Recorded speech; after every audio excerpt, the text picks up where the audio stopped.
제가 보니까 지금 전망이 굉장히 낙관적으로 전망을 하고 있는 것 같아요. 2.6%라고 하는데 저 보기에는 2.6% 어림없습니다, 내년에. 상당히 낙관적인, 그건 이 전제는 위기가 없다는 전제 하에서 전망한 것들이에요. 그래서 저는 위기 요인을 한번 보도록 하겠습니다. 내년의 위기 요인이 뭐냐? 네 가지입니다. 제가 제목이 4대 리스크인데요. 첫 번째로 우리가 계속 소주성을 계속 한다는 얘기거든요.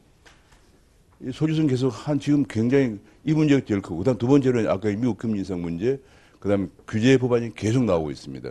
그다음에 주력 산업 경쟁력 약화. 이게 네 가지가 4대 리스크인데 하나하나 보겠습니다. 일단은 성장 정책 없는 소주성은 어떻게 될까? 지금 벌써 나타나고 있는 것이 이겁니다. 소주성 발 스태그플레이션이 오고 있습니다. 스태그플레이션. 이게 이제 물가가 올라가고 있죠. 왜냐하면 인건비 올라가니까. 그 다음에 성장률은 이건 떨어지고 있습니다. 경기 수렴에. 이게 바로 스태그플레이션이죠. 내년에 이것이 심화될 겁니다. 왜냐하면 금년에 10.9%, 16.4, 내년 10.9% 더 올라가면은 이게 더 올라가고요. 인건비 상승 따른 물가는 더 올라가고 성장률은 더 떨어지면서 내년에 스태그플레이션으로 굉장히, 이 스태그플레이션이 알지만 오면은 정책을 하기가 굉장히 힘듭니다. 그래서 그 부분 제일 큰 문제고요. 그래서 내년에는 고용 참사가 지금보다도 아까 건설 얘기했지만 엄청 고용 참사가, 지금 금년은 비교가 안 될 겁니다. 내년에는 분배 구조는 더 악화될 겁니다. 자, 그 다음에, 그런데 그런 것들이 보면 옛날에 참여정부 시절부터 시작되었습니다. 참여정부 시절도 반기업 정책으로 특히 투자가 안 돼가지고, 아까 얘기한 그때 건설 투자가 문제입니다.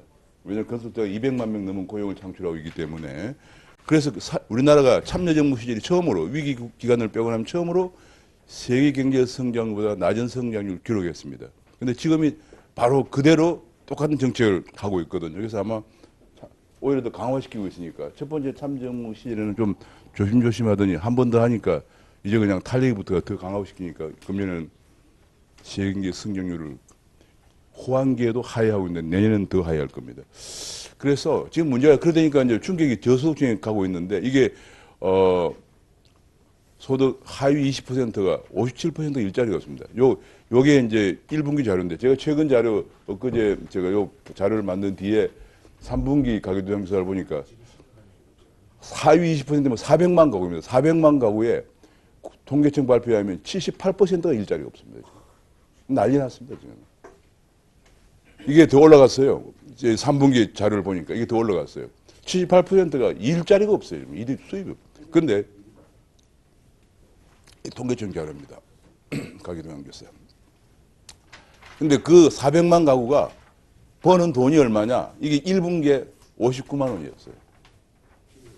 평균. 이거 평균인데 이거 가지고 생활이 됩니까? 정부에서 이렇게 보조금 좀 받고 해도 한 달에 110만 원 정도. 이런 생활입니다. 얼마나 지금 저소득층이 어려운가를 이거 보면 알 수 있습니다. 여러분, 이게 뭐 이런 데도 계속 소주성 한다고 난리니까 얼마나 참담한지 알 수가 있겠죠. 그리고 이제 우리가 뭐 흔히 분배구조 나타날 때 상위 20%, 나누기 하위 20% 하니까 지금 위기 수준까지 갔습니다. 어제 제가 기대 원장하고 무슨 모임이 있었는데 갔더니 한다는 소리가 이렇게 나빠졌으니까 더 소주성을 강화해야 된다는 거예요. 완전히 뭐 제정신이 있는 사람들이라면, 아니 소주성을 해서 나빠졌는데 이렇게 나빠졌으니까 소주성을 더 강화해야 된다. 이런 말도 안 되는 소리를 국제연구원장이 하고 있고 청와대에서 하고 있고, 심지어는 얼마 전에 경제부장관 김현철이는 한다는 소리가, 지금 계획을 저지하려고 하는 불순한 의도가 있고 이걸 저지하기 위해서 기업 길을 살려야 한다는 주장하는 사람들이 있다. 뭐 이런 얘기를 하고 있는 사람들이 청와대에 앉아있다는 자체가, 이 집단 자체가 그냥 문제가 있는 거예요. 보니까. 그 다음에 이제 보면은 그게 처음이 아니에요. 아까 했지만 참여정부 이게 이제 진위 교수가 올라가면은 나빠지는 건데요. 금융위기 때 처음으로 나빠지고, 우리가 계속 요거는 60년대 박정희 대통령 경제력을 떨어져 오다가 드디어 92년이 이제 굉장히 우리가 이제 중성장기로 들어가는 때인데, 왜냐하면 87년 때문에 그래. 87년 사건, 87년. 그래 하다가 이때 금융위기 때 나빠졌다가 좀 좋아졌는데 참여정부 시절에 완전 나빠졌습니다. 분배구조가. 지금도 또 나빠질 겁니다. 그게 첫 번째 위기고, 두 번째 위기는 아까 미국의 금리 인상 때문에 생기는 위기인데요. 한국도 안정권이 아니다는 얘기예요. 여기 이미 벌써 이런 나라들이 전부 다 위기를 겪고 있고, 최근 S&P가 아르헨티나, 터키, 인도네시아, 남아공, 베네수엘라를 취약 5개국으로 지목을 했습니다. 인도네시아 위기가 오면은 한국은. 옛날에 97년 위기도 태국 위기가 97년 6월에 온 다음에 왔죠. 그래서 굉장히 위험합니다. 지금 위험한 상황이. 왜냐하면 아까 그 말 잠깐 얘기했지만 우리나라 외환보유이 4,400억 달러인데요. 일단 우리나라는 외채 중에서 1년 내에 갚아야 해요. 단기 외채하고 장기 외채 중에서 1년 내에 만기가 들어오는 게 1,800억 달러고요. 주식시장과 채권시장에 약 6천억 달러의 외국 돈이 들어가 있는데 제가 옛날에 한국에 있을 때 조사를 해보니까 위기시에 33%가 나갔어요. 그럼 거기도 2천억 불이 나간다고 봐야 되고요. 그 다음에 우리나라가 수입이 한 5천억 달러 되는데 거기서 꼭 필요한 수입이 있기 때문에 IMF 권고사항은 3개월치는 외환 보유를 보조를 해야 된다. 그러면 그 외에도 1,500 달러고. 제가 잠깐 계산해 보니까 한 5,500 달러가 있어야 되는 상황입니다. 게다가 우리는 지금 또 위기 시에는 언제나 크게 세 가지 돈이 더 나갑니다. 하나는 내국인들이 달러 가치가 올라가니까 돈을 캐피털 플라이트를 합니다. 그게 한 200~300억 달러 보통 나오고요. 그 다음에 이제 한국은행이 우리 원화 가치 방어한다고 보통 300~400억 달러 씁니다. 그 다음에 또 한 건 우리나라 최근에 외국 기업, 해외에 나간 기업들이 많아서 현지금융이 많은데 그 현지금융도 결국은 본사에서 갚아야 돼요. 그건 자료가 안 나와 있는데 제가 보기엔 최소 우리나라에서 2천억 달러 정도는 돈이 부족한 상황입니다. 자, 그런데 문제가 뭐냐면 지금 근데 그 얘기는 안 하고 자꾸 4,400억 달러 있으니까 괜찮다고 소리하는데 그건 내용을 따져보면 굉장히 지금 어려운 상황입니다. 근데 지금 문제가 요거는 이제 미국 금리 인상 때마다 위기가 왔다는 거. 미국 금리 인상하면 위기고. 왜냐하면 미국이라는 나라 금리 인상하면 미국은 이번에 이제 더 큰 것이 2008년 위기 극복하느라고 4조 달러를 풀었어요. 근데 그걸 앞으로 살달을 풀어가지고 3년 내에 3조 달러를 회수한다는 거예요. 금리 인상 정도 문제가 아니고 풀린 돈을 회수해 정상화되니까 1년에 1조 달러씩 회수한다는 얘기죠. 그러니까 신흥국이 이미 그 돈 빌려가고 막 중국 난리예요. 공장 짓고 뭐 짓고 다 했는데 돈은 이제 회수해 가니까 그래서 위기가 옵니다. 자, 그래서 항상 미국 금리 인상 뒤에는 꼭 위기가 왔습니다. 그 다음에 이제 그리고 나서는 근데 일본은 기축통화국이기 때문에 일본은 미국의 돈을 회수해가도 엔화가 국제시장에서 거래가 되는 통화이기 때문에 금리를 따로 안 올려도 됩니다. 참고로 일본하고 미국하고 스위스하고 유럽 중앙은행하고 영란은 이 5개 은행은 상시 무제한 달러 수합이 체결되어 있습니다. 자기들끼리 완전히 뭐 아무 위험 없이 사는 거죠. 참 이걸 진짜 저도 국제금융 전공이지만 이거 가지고 몇 번 우리 재무장관 이런 사람들 그러니까 그 5개 나라는 외환위기가 없는 원리가 없어요. 그러니까 일본은 이번에도 금리를 안 올립니다. 틀림없이. 그럼 어찌 됩니까? 원엔 환율이 떨어져요. 우리는 금리를 올려야 되고 일본은 안 올리면 원엔 환율이 떨어져서 언제나 그래서 위기 전에 언제나 미국 금리 올리고 나면 원엔 환율 떨어지고 위기가 없고 원엔 환율 떨어져서 2008년 위기가 왔고 지금도 원엔 환율 많이 떨어졌어요. 지금 위기가 안 온다고 지금 위기가 올 수 있는 상황이 너무 깔렸어요. 너무 성숙되어 있기 때문에 아까 2.6% 얘기는 아마 내년에 위기가 오면 2% 달성 힘들 거다 생각을 하고 있습니다. 그 다음에 이제 그래서 이제 왜 원엔 환율 떨어지면 수출이 안 되죠. 수출이 안 돼서 이게 이제 문제죠. 그 다음에 이제 어떻게 될까? 2008년도에 300억 달러 한미 통화사업으로 겨우 막았는데 이번에 통화사업이 될까요? 저는 어렵다고 봅니다. 일본하고는 역사 문제로 지금 완전히 틀어져 있고 미국도 우리 미국 비만 살살 긁고 있으니 지난번에 미국의 연준 의장은 옐렌이 한국에 왔는데 옐렌 얘기가 이제는 한미 통화 사업을 기대하기 힘들 것이다. 얘기. 제가 미국에 출장 갈 때마다 여러 교수라고 맨날 물어보는데 제가 만난 교수들, 베리 아이치엔 그린 등등 만난 사람들이 이제 한미 통화 사업 기대하기 힘들 거다. 얘기 많이 합니다. 굉장히 위험한 상황입니다. 지금. 그래서 이제 이런 대책들이 필요하다는 얘기가. 외국인들은 지금 왜냐하면 이깁니다. 환차손에다가 주식 투자 손실이 되면 이게 수익이거든. 여기에 2개 플러스 되면 다 나갑니다. 마이너스로 되면. 근데 경기가 이게 좋아야 주가가 올라가는데 경기가 나빠질 거란 말이에요. 그리고 미국은 금리 올리고 그러면 환차손이 달러 강세니까 환차손이 발생하겠죠. 외국인들이 돈을 안 빼갈 수가 없습니다. 그 다음에 마지막에 하나 더 얘기. 정부에서는 얘기가 IMF가 최근에 이번 3월에 발표한 월드 에코노믹 아웃룩에서 신흥시장군 위기 발생에 대비해서 재정 건전성을 버퍼존을 확보해야 된다 얘기를 했습니다. 그런데 엊그제 며칠 전에 대통령이 임명한 홍 경제부총리 후보는 재정을 아낌없이 제가 그대로 인용합니다. 아낌없이 마중물로 써야 된다. 완전히 저는 이게 뭐 그 사람이 어떻게 거시경 책임자가 될 수 있냐. 왜냐하면 1997년도에 우리가 168조 원의 공적 자금을 안 풀었으면 기업이 더 많이 부도가 나서 실업자가 200만 명까지 증가했을 거예요. 이번에 아낌없이 다 풀어버리고 내년에 위기가 오면은 재정을 못 풀면은 기업들이 그대로 부도나게 놔두면 어찌 됩니까? 실업자가 더 늘어나겠죠. 지금 현재 우리나라 실업자가 공식 통계 100만 명인데요. 취업 단념자, 아예 취업을 아예 그냥 쉬고 있어, 집에. 쉬는 사람이 한 200만, 100한 몇십만 명 되고요. 취업 준비하는 사람 합하면 340만 명이 지금 현재 잠재적 실업자입니다. 그래서 굉장히 지금 재정 건전성을 갖고 있어야 내년에 그런 위기 올 때 예방하는데 부총리 후보라는 사람이 나와가지고 재정을 아낌없이 풀겠다는, 제가 그 아낌없이라는 단어를 이제 코튼이라고 제가 칼럼을 기관했습니다.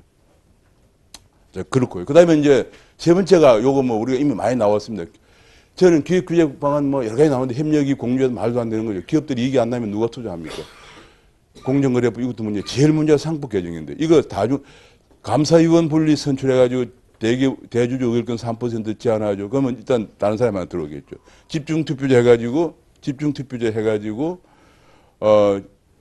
소액주주들이 원하는 이사를 선임할 수 있고 소액주주 권리 강화하고 요새는 노동이사제도 도입됐어요.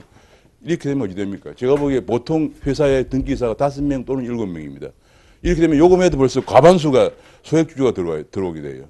감사 하나 들어오죠. 집중투표를 한두 명 들어오게 되고 소액주주 또 뭐 노동이사제 들어오면은 한마디로 기업 경영 소유자가 경영을 갖지 못합니다. 그러면 누가 투자합니까, 한국에? 당신들이 100조 원 공장 하나 짓는데 보통 한 자동차 공장 2, 30조 원씩 듭니다. 근데 지금 너희들이 투자는 하는데 경영은 내가 하겠다. 국민이 한다. 한마디로 이 사람들 생각은 우리나라 기업이 국민기업화되어야 한다 생각하고 있는 것이 아닌가 생각합니다. 그러면 우리나라 기업 투자할 사람은 아무도 없습니다. 이거 제일 굉장히, 그래서 이것이 내년에 굉장히 리스크가 큰 거고. 그 다음에 아까 했지만 그래서 기업들이 참여정부 시절에 이게 87년 체제가 도입된 이후에 임금이 6년 동안 매년 20%씩 올랐어요. 그래서 기업들이 나가기 시작했습니다. 나가기 시작했는데요. 참여정부 시절에 또 많이 나갔습니다. 이번에 또 나갈 겁니다. 왜냐하면 작년에 벌써 16.4%, 금년에 10.9%, 내년 계속 올리면 기업들이 이제 게다가 상법 개정하죠. 공정거래법 개정하죠. 상수세는 65% 받죠. 한국에서 기업 한다는 자체가 기적입니다. 누가 투자합니까? 그래서 이제 문제가 이제 주력 산업이 굉장히 위태합니다. 그저께 한국경제연구원 발표를 보면은 우리가 무슨 통신기기, 디스플레이, 석유 제품 뭐 이쪽 여기서 이제 한국이 여기 한국인데요. 디스플레이하고 무슨 통신기기하고 선박하고 석유 제품만 4개만 8개 중에 4개만 한국이 우위를 갖고 있다고 그래요. 요게 다른 나라가 갖고 있는 위기인데요. 지금 근데 이제 앞으로 3년만 되면은 한국이 우위에 있는 게 하나밖에 없다. 선박. 이렇게 나옵니다. 그럼 나머지가 이 3개가 무슨 통신 디스플레이가 전부 중국이 가져요. 석유 제품 중국이 가져갑니다. 이게 무섭습니다. 앞으로는 그러니까 이거 중국이다. 아까 이게 이제 우리 위원장이 말씀드렸는데 지금 우리나라가 글로벌 밸류체인이라고 해가지고 이제 우리나라에서 핵심 부품을 생산해서 중국에 가서 조립해가지고 중국이나 미국에 파는 그것이 우리 글로벌 밸류체인이죠. 그 핵심 부품에도 진짜 핵심 부분 일본 수입해가지고 그걸 좀 더 가공해서 우리가 좀 더 나은 부품을 만들어서 중국에 수출해서 중국에 조립해가지고 그리고 보내는데 이제 중국에서 핵심 부품을 만들어내면은 우리가 중국에서 수입해가지고 우리가 인건비는 엄청 높은데 가공 조립이 됩니까? 그냥 우리나라 제조업은 붕괴되는 거예요. 굉장히 이게 좀 중요한 문제입니다. 그 얘기를 조금 더 하나 더 하면은 그게 제조업이 87년 전까지는 계속 성장을 하다가 87 체제가 들어선 뒤로 제조업이 정체가 되었습니다. 왜냐하면 인건비가 너무 올라서 그래요. 그런데 문제는 서비스업만 남아있어요. 그 서비스업이 전부 다 도소매, 숙박업, 부동산 임대업, 공공행정 국방 이런 생산성이 낮은 것만 하고 있습니다. 금융 이런 거 뭐 전혀 지금 발전이 안 되고 있습니다. 왜냐하면 부가가치가 높은 데는 너무 규제가 많아요. 그래서 그래요. 자, 그러다 보니까 이게 뭐냐, 인건비가 올라가면은 당연히 이렇게 산업 구조가 글로벌 밸류체인이 바뀌어야 되는데 여기를 못 가고 있어요. 규제가 많아서. 그래서 지금 난리가, 아까 그 주력 산업이 붕괴되는데 굉장히 고기술로 가야 되는데 지난 40년 교육 평준화 때문에 인력 수준이 낮아서 고기술로 못 갑니다, 지금. 그 다음에 지식재 산업은 아까 좀 금융, 뭐 교육 등등 뭐 이런 건 전부 규제가 많아서 못 가고 있습니다. 그래서 지금 임금이 계속 올라가는데 이게 안 되니까 지금 일자리가 없어 난리가 나고 중국한테 밀려. 중국은 난리가 난 거죠. 자, 그 다음에 이제 그래서 우리가 어떻게 해야 될까? 규제 핵파하고 요거는 뭐 많이 된 거죠. 정리를 이렇게 해놓은 건데요. 규제 핵파에서 하고 감세하고 노동시장 유연성을 제고해서 투자 한국을 건설해야 된다. 일하기 좋은 나라로. 그다음에 두 번째가 이제 아까 했지만 고부가치 서비스 육성 이걸 규제를 완전히 획파해야 됩니다. 고부가치 서비스만 육성해도 70만 개 일자리가 생깁니다. 금융 부분에 규제만 없어도 50만 개 일자리가 생기는 보고서가 나와 있습니다. 그다음에 이제 테크 코리아를 만들어야 돼요. 제가 영국에서 공부를 했기 때문에 영국을 참 좋아하는데 영국에서 2011년에 테크 UK라는 걸 만들었는데요. 5년 만에 150만 개 일자리를 만들어졌습니다. 왜냐하면 그 사람들은 제가 거기 한 두세 번 테크 UK를 방문했는데 그 사람들 이렇게 해요. 누가 청년이 창업을 하면은 갈 필요가 없습니다. 온라인으로 신청하면 24시간 내에 허가해 줍니다. 그래서 그 사람들한테 그러면 이 회사가 성공할지 안 할지 어떻게 알고 허가해 주느냐. 그 사람들 말이 그걸 왜 정부가 걱정하느냐 이게. 그 회사가 성공할지 안 할지는 거기에 돈을 대는 벤처 캐피탈 회사나 엔젤 투자자가 전문가들이 판단하는 거고 공무원들은 그 사람들 영국 사람인지 뭐 그 기본적인 거죠. 이메일 사무실 조건이 필요가 없습니다. 이메일 주소만 있으면 무조건 허가해 준다는 거예요. 그렇게 해서 그리고 벤처 캐피탈 회사 같은 데가 우리나라 좀 법대 상대 나온 사람이 많이 있는 게 아니고 그 사람들 절반은 산업을 잘 아는 산업 전문가들이에요. 그래서 누가 창업하면 산업 전문가가 가서 잘 될까 안 될까 봐가지고 투자하고 하니까 지난 2011년 이후 150만 개 일자리 창출돼가지고 그게 난리가 나는 바람에 제가 한 두세 번 방문했는데 전 세계에서 면담을 오는 바람에 30분 이상 면담을 할 수가 없을 정도입니다. 근데 우리는 까마득하게 제가 이 얘기를 갖다 와가지고 청와대가 몇 군데 얘기했는데 듣지도 않더라고. 이거 하면은 제가 보기에 50만 개 일자리는 그것들이 창출됩니다. 블록체인 같은 경우 특구를 만들어야 되고요. 그 다음에 이제 아까 했지만 서비스 산업을만 아니고 지금 주력 산업에 우리 임금비가 워낙 높습니다. 뭐 보통 대졸 초이면 대기업 400만 원 되죠. 중국의 베이징 대학 청와대학 나와도 들어가면 60만 70만원밖에 안 받습니다. 근데 베이징 청와대는 전국 성에서 한두 명 들어오거든요. 머리가 엄청 좋은 사람들. 우리는 그냥 시골 무슨 이상한 대학 나와도 요새는 블라인드 채용해가지고 가려놓고 한 10분 면담해가 채용하니까 400만 원 줍니다. 그러면 어떻게 됩니까?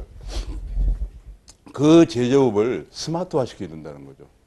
요즘 뭐 IT로 전부 이제 모바일로 다 봅니다. 모바일로 해가지고 그 회사에 돌아가는 거 다 체크하고 그렇게 해야 됩니다. 그래서 그렇게 하는 거. 제가 요 정도로 해서 우리 한국당에서는 이런 걸 계속 주장하면서 지금 내년에 위기에 대안을 우리가 주장을 하게 되면은 대해서 국민들을 좀 많이 이끌어오는 마음을 돌리는 그런 전략을 쓰면 되지 않을까 생각합니다. 감사합니다.